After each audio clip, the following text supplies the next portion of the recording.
So this right here is my grandparents' basement, which is where I now keep some of the junk that I decided to get out of my basement, mainly some extra monitor, some spare x86 computers, my Macintosh LC3 with the Apple IIe card in it, my G4 which has both Linux and OS X installed on it, and this piece of crap paperweight Sun computer right here.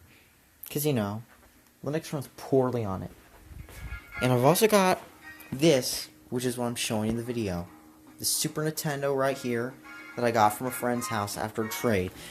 With this piece of crap controller that I'm going to need to, get a better one of, because it's just a cheap third-party one. And I've got this sports game in here, which I got for testing Super Nintendos with, because it was the cheapest game at the used game store, because they overcharge for everything. They charge, $40 for a copy of Super Mario World, which is stupid.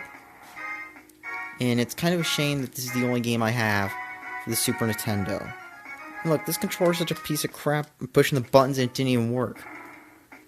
But Super Nintendo works mostly. Problem is the cartridge slot on this thing is loose, so if I tug a little, it would reset the system, and it took 10 tries to even get the cartridge working. I had to unplug it, plug it back in, unplug it, plug it back in, unplug it, plug it back in, unplug it, plug it back in, and I did that 15 times, I guess, before the game would boot up. It's this season, ball exhibition, whatever. It works at least.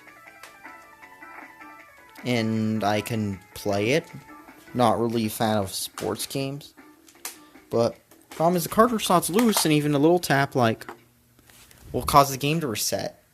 And really don't think it's making a very good connection. I mean, the other day it was real bad where I would try to play on it and it just wouldn't work very well. Kind of a shame I don't have the Super Nintendo games I want on here, but then again, they're extremely expensive because of all those so-called collectors not wanting to sell their copies, and anybody selling their copies selling it for $50 to $60 because some quote collector is going to overpay for it. But at least I got the Super Nintendo here, and it works mostly. Don't know if the cartridge slot's really going or what, but especially if I want to use this as a main system, the cartridge slot problem is pretty big. So I'm going to have to get that taken care of eventually. So there you have it, the Super Nintendo.